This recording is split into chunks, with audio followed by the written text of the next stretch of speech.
tu vois ta maman aujourd'hui, qu'est-ce que tu ressens? Quand je vois ma maman, j'ai de la peine. C'est une femme qui n'a jamais eu de repos dans sa vie. Du courage. Du courage. Il y a la caméra même quoi. Donc, Du courage. Du courage. Du courage.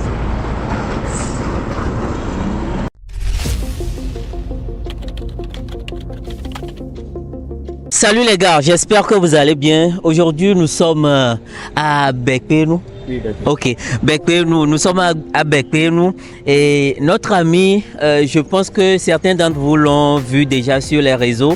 Il est sorti sur son compte et il a dénoncé une situation. Il a appelé les parents à une prise de conscience. Et en découvrant également sa vidéo, je me suis dit, ah, c'est sur ce genre de thématique là que nous sommes en train de travailler sur cette chaîne. Du coup, je l'ai contacté pour pouvoir le rencontrer, histoire de pouvoir lui poser plus de questions et histoire également de pouvoir donner plus d'écho à son message. Je pense que c'est assez noble comme cause et aujourd'hui je rencontre mon ami qui s'appelle Zezo sur TikTok. Mais aujourd'hui il va nous donner son vrai nom. Mon frère, comment ça va? Ça va très bien. Comment t'appelle-t-on? Je m'appelle Espoir. Ah, oui. Ok, d'accord. Au passé message de... Tu nous as envoyé un message sur TikTok ces derniers temps et j'aimerais qu'on revienne dessus. Peux-tu nous donner la thématique de ton message? tu as une thématique. La thématique de mon histoire concerne la façon dont j'ai obtenu mon baccalauréat avec mention très bien, mais je n'ai pu obtenir aucune bourse d'études faute de certificat de nationalité. D'accord. Chers spectateurs, j'espère que vous êtes prêts. Alors on peut y aller. Peux-tu nous raconter l'histoire de ta vie jusqu'à l'obtention de ton baccalauréat sans certificat de nationalité? Chers amis, lorsqu'il s'agit d'investir pour garantir son avenir, l'un des meilleurs investissements qu'il soit, c'est de devenir propriétaire terrien. On n'en parle pas souvent, mais ce sont de tels investissements qui garantissent un sommeil tranquille et doux à certains vieux pères de nos jours. Et pour ce faire, je me propose à vous pour mettre à votre disposition des meilleurs produits à des prix raisonnables. Que vous soyez jeune ou parent, c'est le bon moment pour faire le meilleur investissement de votre vie. Par exemple, l'État togolais a lancé depuis l'année dernière un vaste projet de construction d'un nouvel aéroport dans la zone de Thiévié-Batopé. Et je peux vous rassurer que ce projet est en pleine progression. Et donc, vous pouvez réaliser avec moi qu'une telle zone sera très prisée très bientôt par des investisseurs. Et si vous profitiez pour acquérir votre espace à coût réduit dès maintenant, un titre foncier à côté et vous n'avez qu'à vous frotter les mains le temps d'attendre le bon moment pour du vrai business.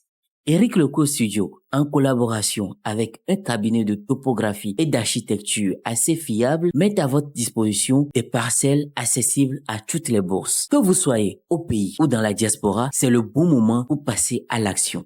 Dans la description de cette vidéo ou en commentaire est disponible un lien qui vous conduit directement sur ma chaîne WhatsApp. Je vous prie de vous abonner puisque c'est là où je vais publier directement les offres à ma disposition. Faites-le pour vous et pour votre progéniture. À ma naissance, on ne m'a pas immédiatement établi de certificat de nationalité. J'en ai pris conscience en arrivant au collège, car certains de mes cousins m'avaient déjà alerté sur le fait que ne pas avoir de certificat de nationalité équivalait à être sans papier. En papier quoi. Voilà. Donc mes gars, Comme à l'époque j'étais assez ouvert d'esprit, j'ai commencé à insister auprès de mon père pour qu'il me fasse établir ma nationalité. Il me disait souvent de patienter, qu'il s'en occuperait et que je ne devais pas m'inquiéter. Ok. Donc Néné dit Chaque année, je lui rappelais de me faire mon certificat de nationalité. Malheureusement, arrivé en classe de 3e, mon père est décédé. Il n'a donc pas pu s'en occuper avant sa mort. Tu es enfant unique? Allô, Missuboy. Non, nous sommes 4 enfants. J'ai une grande sœur, l'aînée, moi le second, et 2 autres petits frères.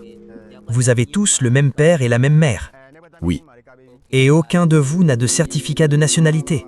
non. Donc, après le décès de ton père, comment as-tu géré la situation? Après la mort de mon père, ça n'a pas été facile. Déjà bien avant son décès, il était gravement malade et ne pouvait pratiquement plus rien faire pour nous. Comme j'étais encore scolarisé, j'ai dû quitter la maison pour aller vivre chez ma grand-mère. Même avant la mort de mon père, nous avions déjà tous déménagé chez elle, à Ablogamé.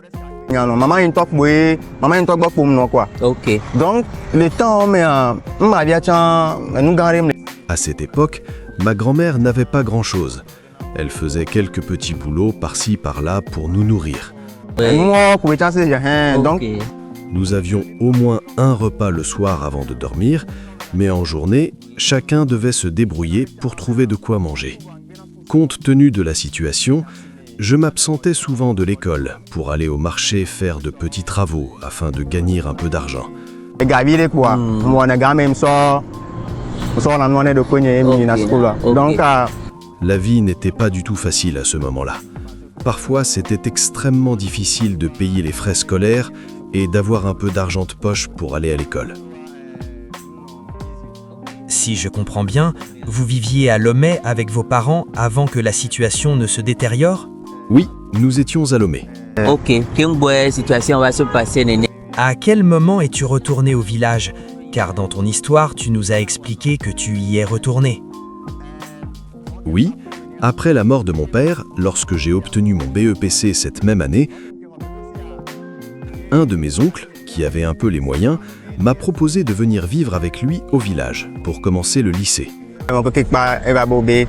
Bon, combien fois BP c'est à les qui chambre le doigt mais doigt ma non y bonné ma au lycée.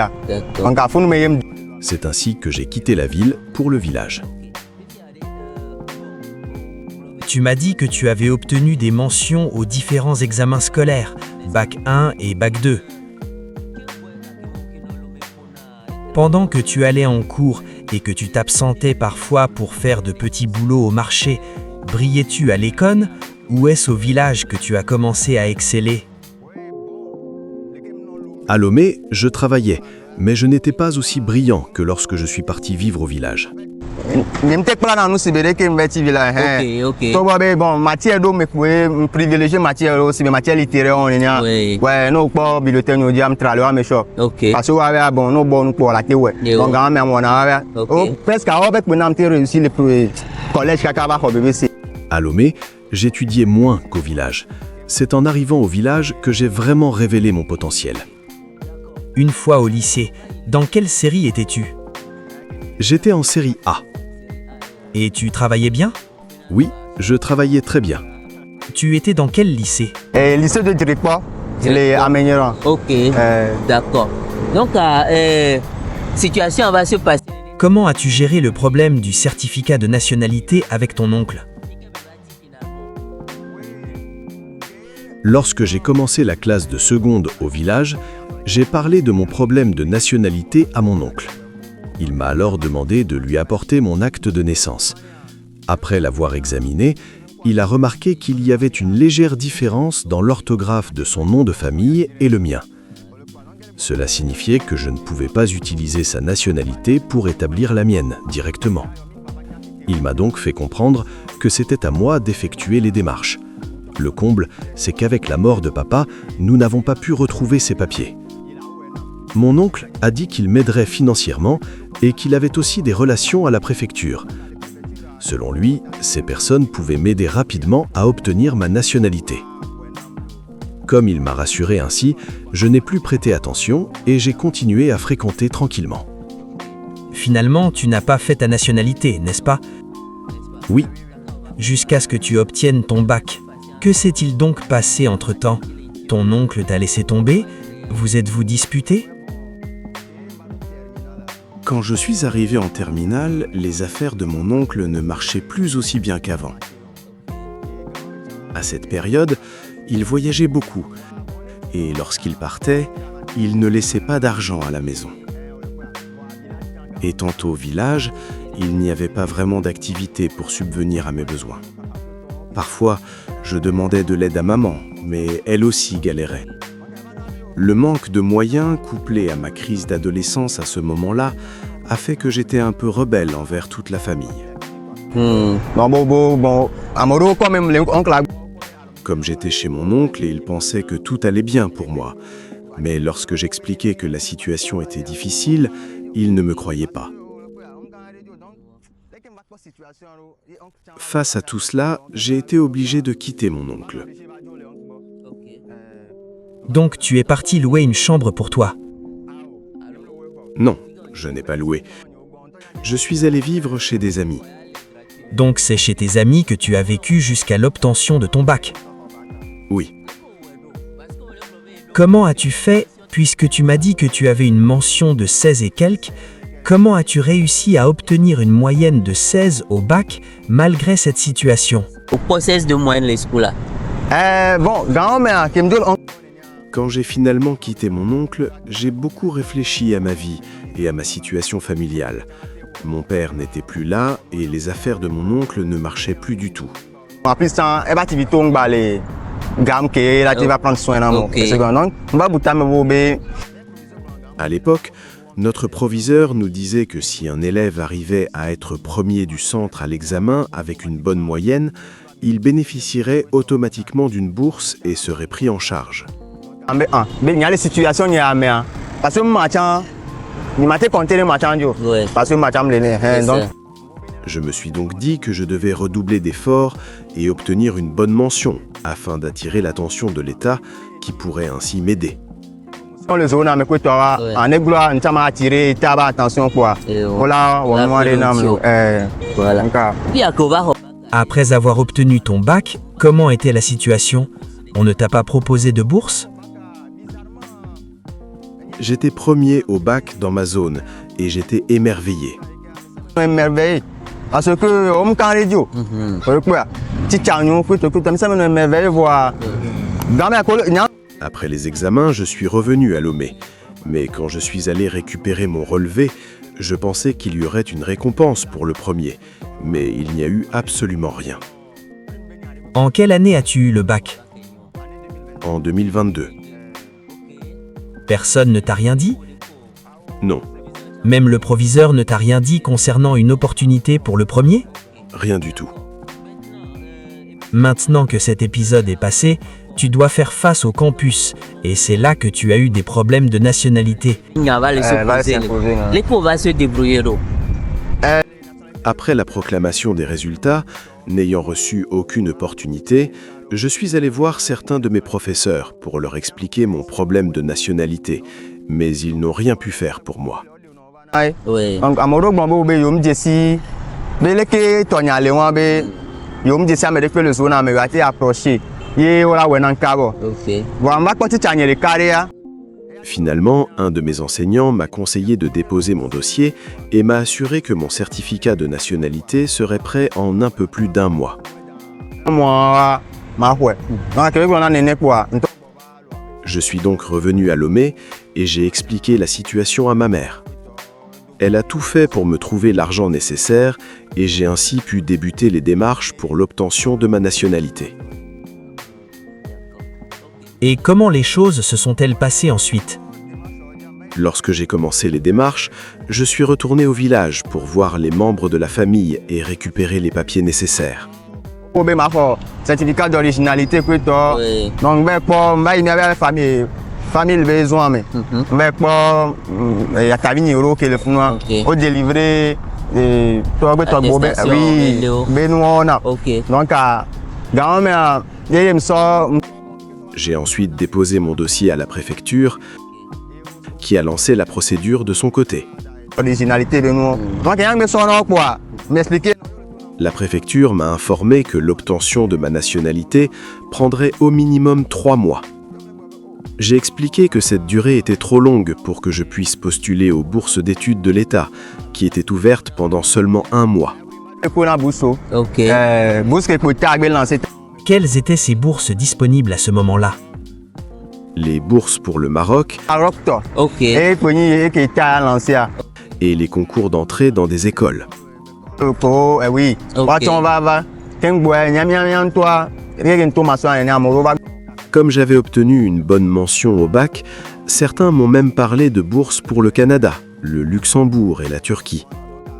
J'avais donc plusieurs options, mais pour y accéder, il me fallait d'abord ma nationalité. Finalement, combien de temps ont pris les démarches? Quand j'ai appris que cela prendrait 3 mois, j'ai expliqué que j'étais un potentiel boursier et que ce délai me ferait perdre la plupart des opportunités. J'ai demandé s'il était possible d'accélérer la procédure en 1 mois, mais on m'a répondu que c'était impossible. Il y avait une personne à la préfecture, un démarcheur, qui aidait à traiter les dossiers plus rapidement. Je suis donc allé le voir et il m'a dit qu'il pouvait accélérer la procédure, mais qu'il faudrait payer. À ce moment-là, je n'avais pas d'argent, alors j'ai recontacté ma mère qui m'a donné 5 000 francs. J'ai remis cette somme au démarcheur pour que mon dossier soit traité en 1 mois. 1 mois plus tard, quand je suis retourné au village, j'ai constaté que rien n'avait été fait.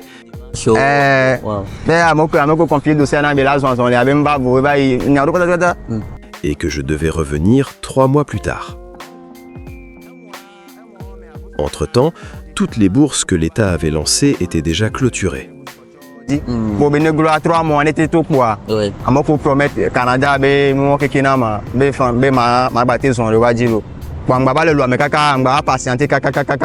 J'ai donc patienté à Lomé pendant 3 mois.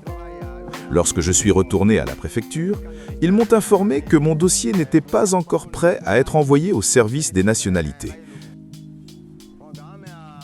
J'étais découragé, car j'avais perdu énormément d'opportunités.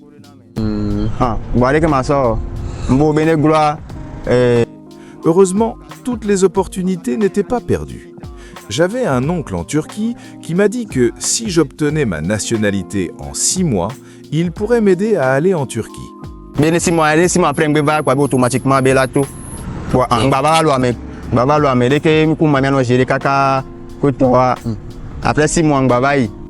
Après 6 mois, je suis retourné à la préfecture. On m'a alors informé que mon dossier avait été envoyé au service des nationalités à Lomé et que je devais m'y rendre pour le récupérer. Une fois à Lomé, au service des nationalités, on m'a dit que ma nationalité n'était pas encore prête.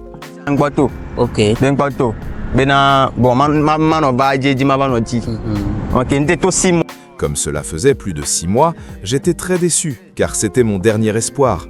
J'ai ainsi perdu aussi l'opportunité de partir en Turquie. Oui. Donc après ça, Turquie beaucoup ça t'envahit. Donc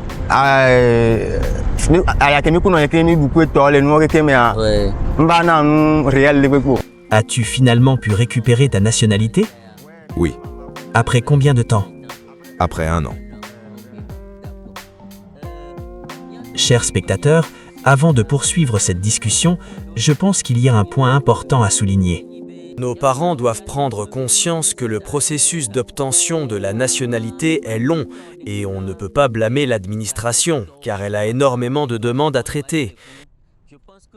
Il serait donc préférable que les parents commencent les démarches très tôt. D'un autre côté, une grande partie de la population n'est souvent pas informée des opportunités existantes. Par exemple, notre frère ici présent savait qu'il existait des bourses 1 mois après l'obtention de sa nationalité, mais il ignorait qu'il pouvait y avoir d'autres opportunités, même 1 an plus tard. C'est pourquoi, si vous avez connaissance d'informations utiles sur des opportunités, essayez de les partager largement afin d'informer le plus grand nombre. Par exemple, là, c'est vrai bien comme les CEO, mais c'est quelqu'un d'excellent à l'école. Et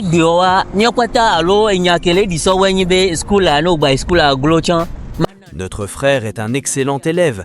Si nous laissons sa situation ainsi, ce sera une nouvelle justification pour ceux qui jugent les études inutiles. Ils s'en serviront comme argument pour discréditer l'éducation et affirmer que l'avenir ne repose pas nécessairement sur les études. Chers spectateurs, si vous avez une opportunité à proposer à notre ami, n'hésitez pas à le faire. Tu as mentionné tout à l'heure que tu t'étais finalement inscrit à l'université. Comment cela s'est-il passé? Lorsque j'ai déposé ma demande de nationalité, c'était aussi la période des inscriptions à l'université. Pour subvenir à mes besoins, ma mère avait contracté des prêts auprès de microfinance. Donc, donc, on va s'inscrire. Je devais donc récupérer mes tranches d'inscription pour l'aider à rembourser ses prêts. Je me suis inscrit sans difficulté et j'ai pu obtenir ces fonds. Nationalité avec quittance, on a tes inscriptions. C'est ça. Nous avons lettre pour l'inscription quoi. Même toi, on est tranche avec toi, nous deux chances. Oui. Oui, nous les postes, nous le jour les postes, on a tes tranche. Ok. Donc il y a une procédure où on met un temps, mais il y a tes tranches. Ok, ok. D'accord. Pourquoi as-tu finalement abandonné l'université? Oui, que nationalité va que s'inscrire le campus Sahélien. Bon, en fait, toi. Dans mes plans, je n'avais pas prévu d'aller à l'université de Lomé. Et même si j'y étais allé, je ne voulais pas être une charge pour ma mère. J'ai toujours appris à me battre seul. Je n'aime pas dépendre des autres. De plus, je savais qu'elle devait aussi prendre soin de mes petits frères. Un jour, ma mère m'a appelé pour me dire d'arrêter de m'accrocher à cette histoire de mention très bien et de bourse d'études à l'étranger. Elle m'a conseillé de prendre 1 an pour chercher de l'argent. Mais actuellement, elle a tout donné quoi. Voilà. Donc, c'est gommé. Comment t'es-tu senti lorsqu'elle t'a demandé d'abandonner ses ambitions et de plutôt chercher un moyen de gagner ta vie? Les cas aussi sentir drôle les mêmes. Ah ouais, nous bénis. J'étais malheureux et en colère. Elle réalisait-elle seulement tous les efforts que j'avais fournis pour obtenir cette mention? Comprenait-elle ce que cela avait changé dans la vie d'autres personnes? Mais elle m'a encouragé à sa manière et j'ai fini par comprendre. C'est gommé. C'est gommé. Ok. Donc, Depuis que tu as quitté l'université, que fais-tu concrètement pour survivre? Ouais, tu campus sur grand-mère. Après avoir abandonné l'université, j'ai fait de petits boulots avant de trouver un travail au grand marché de Lomé. Ce travail ne me laissait aucun répit. Je travaillais de 6h à 21h simplement pour assurer ma subsistance. Tu travailles dans une boutique? Oui, ok. Donc, grand-mère, toi, campus. même lorsque j'ai commencé l'université, la chambre où dormait ma mère était très étroite. Il fallait que je loue une chambre moi-même. C'est grâce à mes tranches d'inscription que j'ai pu le faire. Mais ensuite, il me fallait un travail pour assurer le loyer et toutes les autres dépenses. Donc c'est comme ça que j'ai commencé à travailler. Le salaire n'était pas bon, mais je me débrouillais avec.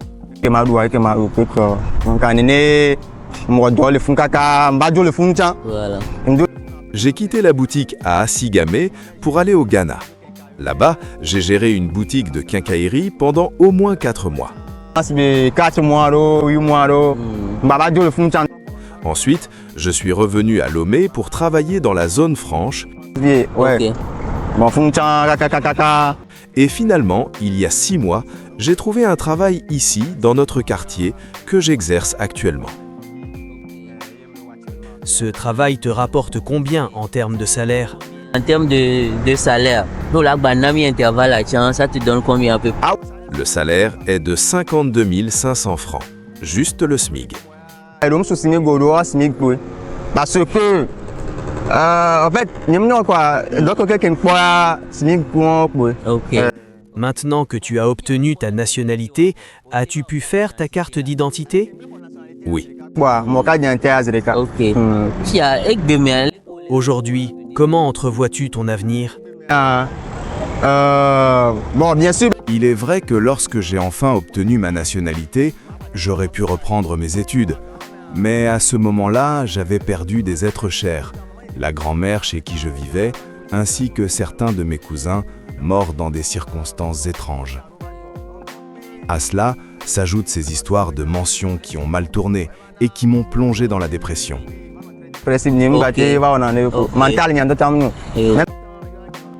Mais aujourd'hui, je dois dire que ça va mieux. Je vois clair dans mon avenir et je sais ce que je veux. Qu'est-ce que tu veux aujourd'hui? J'ai des projets que j'aimerais commencer. Ok. Comme quoi, par exemple? Je veux reprendre mes études et suivre une formation en pâtisserie. Formation, formation pratique en pâtisserie. D'accord. Donc comme ça, Quand tu vois ta maman aujourd'hui, qu'est-ce que tu ressens? Quand je vois ma maman, j'ai de la peine. C'est une femme qui n'a jamais eu de repos dans sa vie. Du courage. Du courage. Il y a la famille et la caméra même quoi. Donc, Du courage. Du courage. Du courage.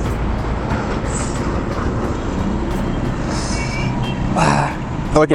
Nous, on est baignants.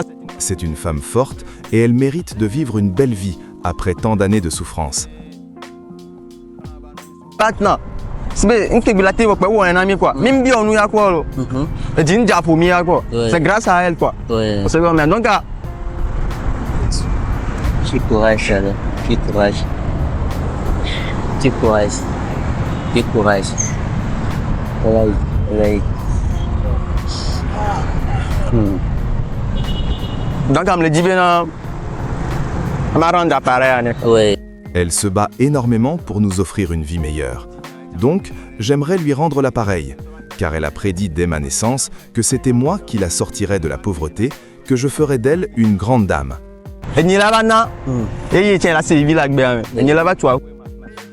C'est elle qui me donne la motivation de continuer à me battre malgré les épreuves de la vie.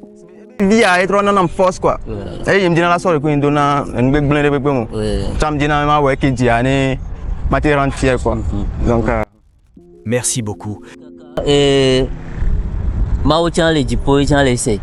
Mais je tiens vivement à t'encourager pour ta situation. Ce n'est pas évident pour un jeune de prendre conscience de la vie et de voir tout ce qui se passe autour de lui et de s'encourager encore à devenir excellent à l'école. Bon, Chers spectateurs, voici un frère qui a pris conscience de la vie. Il a bien vu qu'il n'avait pas de soutien, que son père n'est plus là, pour grand sœur, les situations d'Emlo. Donc, mais il a espéré que les études pourraient être un moyen de sauver sa famille. Malheureusement, aujourd'hui, il est désespéré et il s'est rendu compte qu'il n'avait plus d'issue. compte que ici Je ne sais pas quelle aide une personne de bonne volonté pourrait proposer à notre frère ici présent, mais je pense que si nous pouvons l'aider, ce serait une bonne chose. Son objectif est de reprendre ses études et de suivre une formation en pâtisserie. Certains peuvent voir sa situation autrement, que ce soit pour lui apporter une aide ou des conseils. Je pense que notre frère est ouvert à toutes les propositions. Si nous pouvons lui venir en aide, nous pourrions motiver d'autres jeunes et leur faire comprendre que l'absence de soutien ne signifie pas qu'ils ne peuvent pas espérer un avenir meilleur grâce aux études. Donc, si nous pouvons faire un geste en sa faveur, ce serait une belle initiative. Mon frère, j'ai remarqué que tu fais du rap. Qu'est-ce qui t'a amené à en faire ? Depuis tout petit, j'aimais m'exprimer, notamment à travers la musique. C'est aussi un passe-temps pour moi.